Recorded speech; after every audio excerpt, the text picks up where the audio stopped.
Beri salam.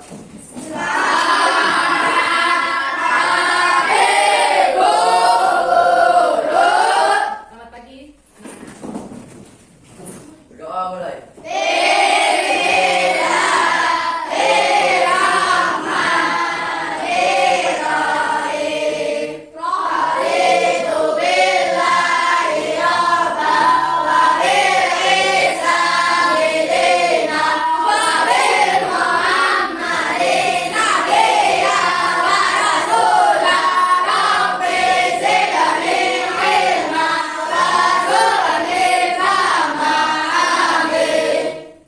Assalamualaikum warahmatullahi wabarakatuh.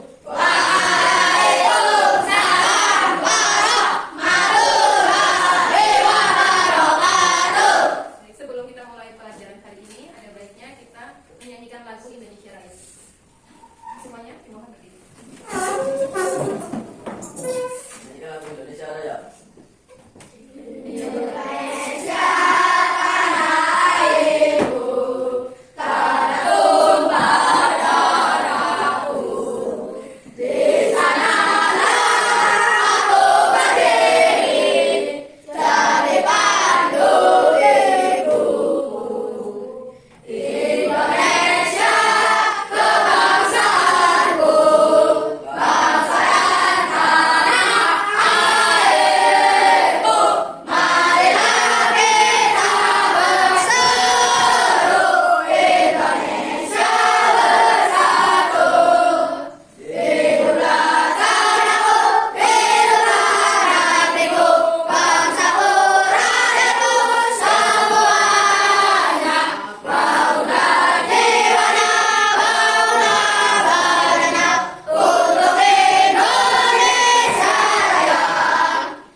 Baik, Bu Guru akan periksa kehadiran dulu ya.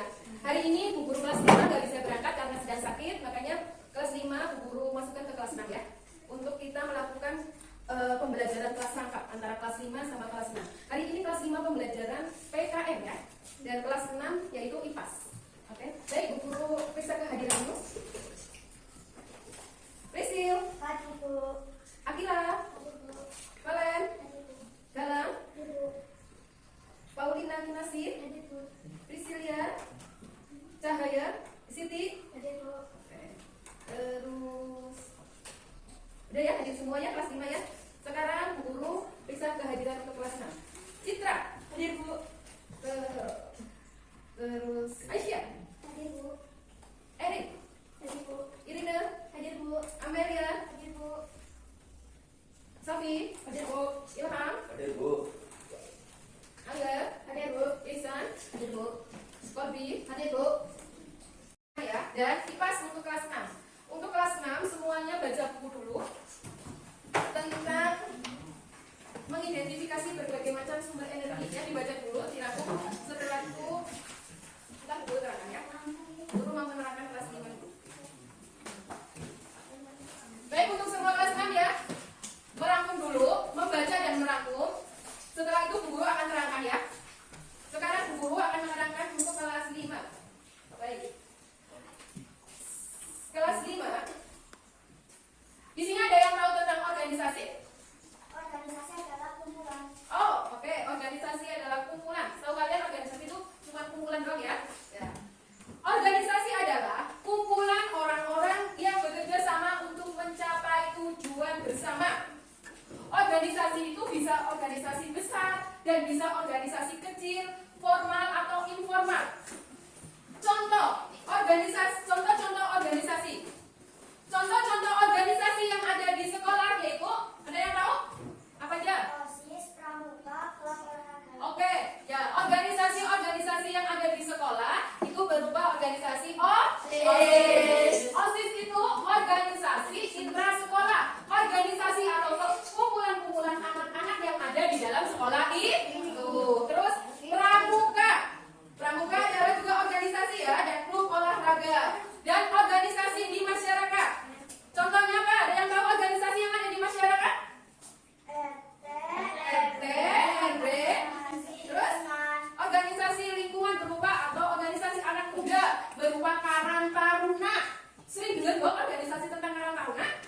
Ya. Terus ada yang tahu organisasi di perusahaan? PT sama TV.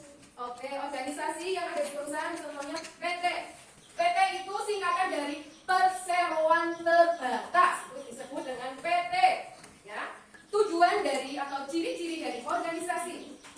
Ciri-ciri dari organisasi yang pertama itu menjelaskan tentang tujuannya. Kenapa organisasi ini dibuat? Tujuan apa organisasi ini dibuat? Tujuan setiap organisasi itu adalah mencapai apa yang ingin dia capai. Ya. Terus ada lagi, organisasi itu harus ada anggota. Anggota organisasi minimal berapa orang? Next, satu orang itu bisa jadi organisasi apa enggak? Tidak. Ya, minimal berapa orang yuk organisasi? Minimal berapa orang? 6 orang pun udah bisa menjadi organisasi. Sing pertama itu dalam organisasi itu harus ada ketua organisasi. Yang kedua ada wakil organisasi. Yang ketiga ada bendahara organisasi. Yang keempat ada sekretaris organisasi. Dan yang kelima ada anggotanya. Kalau udah meliputi 4 itu berarti udah bisa dibikin organisasi. Dimanapun, di lingkungan atau di sekolah atau di mana saja kita bisa membuat organisasi. Terus organisasi itu harus ada strukturnya. Strukturnya yang tadi guru bilang ya, tentang ada ketua, ada wakil, ada bendahara, ada apa lagi? Sekretaris. Itu merupakan struktur organisasi. Terus memiliki aturan. Aturannya itu tentang apa? Bahwa setiap anggota organisasi ini harus taat dan patuh sama organisasi yang dinaunginya. Contoh sebagai anak sekolah, berarti harus patuh sama aturan-aturan sekolah. Ya, nek pengen orang ikut organisasi, yaitu memudahkan koordinasi dalam mengatur kegiatan bersama. Contoh, ketika di pramuka, kamu kan di sekolah ya, ketika di pramuka mau ada kemah atau mau mendirikan sebuah tenda, kalau kita tidak mempunyai kelompok atau kerja sendiri, ya tendanya nggak bakalan berdiri karena kita kerja sendiri. Tapi ketika kita mempunyai organisasi atau kelompok, itu cepat. Ada yang pegang bambu, ada yang pegang talinya, ada yang pegang apanya, itu kan cepat jadi sebuah tenda. Terus meningkatkan efisien atau pekerjaan dapat diselesaikan secara efektif dan lebih cepat. Contoh kan tadi, kalau kita bekerja sama, kerja apapun akan lebih cepat, akan lebih mudah, ya. Terus mencapai tujuan bersama. Nek nang organisasi itu harus ada tujuan bersamanya, nggak boleh sendiri-sendiri. Contoh, Ilham arep pengetan, Prisil arep pengulung. Kalau ke wetan ya wetan semua, kalau ke utara ya utara semua, ya. Organisasi itu seperti itu. Dari penjelasan guru tadi, tolong guru rangkumkan ya. Ini tugas kelompok, guru rangkumkan tentang organisasi yang ada di sekolah atau di lingkungan kalian. Ini dirangkum. Terus tujuan organisasi di situ apa? Sama fungsi dari organisasi itu sendiri ya. Oke, dirangkum bikin satu kertas. Akan dibacakan. Oke. Setelah kalian rangkum, ya tak kalian bacakan di ya. Guru langsung ke kelas. Kalian sudah membaca? Sudah, ya. Oke. Baik. Di sini guru akan menjelaskan tentang IPA yaitu energi. Di sini ada yang tahu tentang energi? Ada yang tahu? Enggak. Energi adalah kemampuan untuk melakukan usaha atau kerja. Energi yang ada di sekitar kita banyak macamnya ya. Ada energi apa aja yang ada di sekitar kita? Matahari, terus angin, terus air, terus energi panas bumi, terus energi fosil bisa, terus energi nuklir. Ya. Yang pertama guru akan membahas tentang energi matahari. Sumber energi terbesar di bumi yaitu energi matahari. Energi matahari itu biasa digunakan untuk apa? Ya. Ya. Energi bisa digunakan untuk pembangkit listrik tenaga surya. Ya, pembangkit listrik tenaga surya. Terus untuk menghangatkan tubuh. Terus juga untuk membantu fotosintesis tanaman atau fotosintesis tanaman. Terus untuk mengeringkan baju dan lain-lain. Terus yang kedua energi angin. Energi angin yaitu gerakan udara yang menghasilkan energi angin. Energi angin biasanya digunakan untuk apa? Untuk menggerakkan kincir angin yang menghasilkan listrik. Oke, untuk menggerakkan kincir angin yang menghasilkan listrik. Ya, ini juga bisa dijadikan sumber energi untuk menghasilkan listrik. Yang selanjutnya yaitu energi air. Energi air yang dihasilkan dari aliran air. Biasanya energi air digunakan untuk apa? Digunakan untuk pembangkit listrik tenaga air. Oke, untuk pembangkit listrik tenaga air namanya apa? PLTA, pembangkit listrik tenaga air. Ya. Terus energi apa lagi? Energi fosil. Energi fosil yaitu energi yang berasal dari fosil tumbuhan hewan yang telah membatu. Contohnya apa energi fosil? Minyak bumi, Ya, minyak bumi, terus gas, gas alam, terus dan batu bara. Ya, contoh dari energi fosil yaitu minyak bumi. Ada yang tahu minyak bumi apa? Yaitu kandungan minyak yang ada di bumi itu bisa digunakan bermacam-macam. Bisa untuk apalagi pembangkit listrik, bisa untuk apalagi? Apa? Bisa untuk apa? Bisa untuk bahan bakar kendaraan. Ya, contohnya bensin, solar itu dari minyak bumi. Terus dan batu bara. Di sini ada yang tahu batu bara? Batu bara yaitu jadi dia adalah fosil dari tumbuh-tumbuhan, fosil dari hewan yang udah tertimbun di tanah selama ribuan tahun. Itu bisa digunakan untuk pembangkit listrik juga, ya. Terus yang selanjutnya yaitu energi nuklir. Energi nuklir yaitu energi yang dihasilkan dari inti atom, digunakan untuk pembangkit listrik tenaga nuklir. Ya. Kalau energi nuklir ini dia berasal dari inti atom. Inti atom itu apa? Itu juga inti dari batuan-batuan yang ada di dalam bumi. Ya. Terus dikembangkan menjadi energi nuklir. Nuklir ini itu bahayanya luar biasa kalau ada kebocoran.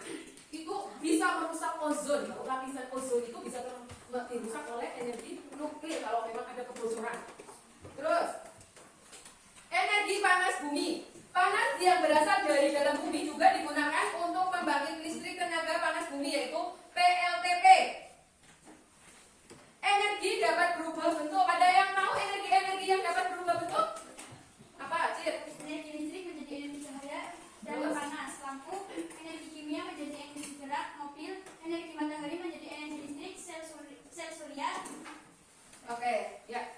Energi listrik menjadi energi cahaya dan energi panas. Contohnya yang biasa kita gunakan untuk sehari-hari yaitu lampu. Terus energi kimia menjadi gerak mobil. Energi kimia menjadi gerak mobil, ya. Terus energi matahari menjadi listrik atau sel surya. Kalian ada yang pernah tahu energi listrik? Energi matahari menjadi energi listrik? Pernah? Ya. Kita bisa lihat kalau di sini itu ada di pinggir-pinggir jalan. Di pinggir jalan itu biasa ada penerangan jalan sing dhuwure ana panel suryane. Jadi wis orang menggunakan kabel, ya. Langsung menggunakan panel surya itu diserap panas matahari diserap oleh panel surya itu dan kalau malam itu bisa menyalakan lampu. Otomatis kalau gelap itu lampunya langsung nyala, ya. Itu biasa kalau di tempat kita biasa ada di pinggir-pinggir jalan. Kalau untuk di masyarakat kita belum menggunakan itu, masih menggunakan energi listrik yang menggunakan kabel. Tapi ketika kita udah menggunakan panel surya, itu kita udah nggak perlu namanya kabel terlalu banyak, ya. Sudah kopi. Kalian untuk tugas ini, kalian tulis macam-macam sumber energi yang tadi kalian baca tadi di belakang, ya. Terus sama contoh energi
energi matahari. Sumber energi terbesar di bumi digunakan untuk pembangkit listrik tenaga surya, menghangatkan tubuh dan membantu tumbuhan melakukan fotosintesis.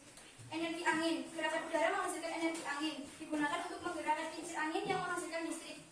Energi air, energi yang dihasilkan dari aliran air digunakan untuk pembangkit listrik tenaga air atau PLTA. Energi fosil, energi yang berasal dari fosil tumbuhan dan hewan yang telah membantu. Contohnya minyak bumi, gas alam, dan batu bara. Energi nuklir, energi yang menghasilkan dari inti atom, digunakan untuk pembangkit nuklir atau PLTN. Perubahan bentuk energi. Energi panas bumi, panas yang berasal dari dalam bumi, digunakan untuk pembangkit listrik tenaga panas bumi atau PLTP. Energi dapat berubah bentuk, contohnya energi listrik menjadi energi cahaya dan panas atau lampu. Energi kimia menjadi energi gerak, yaitu mobil. Energi matahari menjadi energi listrik, yaitu sel surya. Mengapa kita perlu menghemat energi? Sumber energi fosil semakin menipis, penggunaan energi yang berlebihan dapat merusak lingkungan. Dengan menghemat energi, kita dapat mengurangi biaya. Kegiatan yang dapat dilakukan, mematikan lampu saat tidak digunakan, menggunakan kendaraan umum, memanfaatkan cahaya matahari untuk mengeringkan pakaian. Terima kasih, tepuk tangan. Baik, kesimpulan yang barusan kita pelajari tentang energi dan sumber-sumber energi yang ada di bumi ya. Sumber energi yang ada di bumi yaitu matahari, angin, air, panas bumi, fosil, tumbuhan atau hewan, dan nuklir atau atom ya. Terus manfaat sumber energi yang ada di bumi, manfaat dari matahari yaitu digunakan untuk apa ya? Pembangkit listrik tenaga surya ya. Terus manfaat dari tenaga angin juga digunakan untuk pembangkit listrik tenaga angin. Air juga bisa digunakan untuk pembangkit listrik tenaga air. Terus fosil itu juga bisa digunakan untuk pembangkit listrik tenaga fosil ya. Terus mengapa kita harus hemat energi? Karena sumber energi fosil itu semakin hari itu semakin menipis ya. Terus penggunaan energi yang lebih dapat merusak lingkungan. Dengan menghemat energi kita dapat mengurangi biaya kehidupan sehari-hari. Terus contohnya menghemat energi, contohnya dengan apa? Mematikan lampu ketika tidak digunakan. Terus sampai lagi menggunakan kendaraan umum. Jika kemana-mana itu kita harus menggunakan kendaraan umum, itu salah satu untuk menghemat energi. Kenapa? Karena jika kita menggunakan bahan bakar sendiri atau motor sendiri itu membutuhkan bahan bakar yang sangat banyak. Tapi ketika kita menggunakan kendaraan umum, kita cukup menggunakan satu mobil, itu bisa untuk berpuluh-puluh orang ya. Terus apa lagi? Memanfaatkan cahaya matahari untuk mengeringkan pakaian. Ya, memanfaatkan cahaya matahari untuk mengeringkan pakaian. Ya, terus apa lagi ya yang tahu? Sebelum guru akhiri kegiatan siang ini, ada baiknya kita berdoa menurut agama dan percayaan masing-masing. Doa mulai.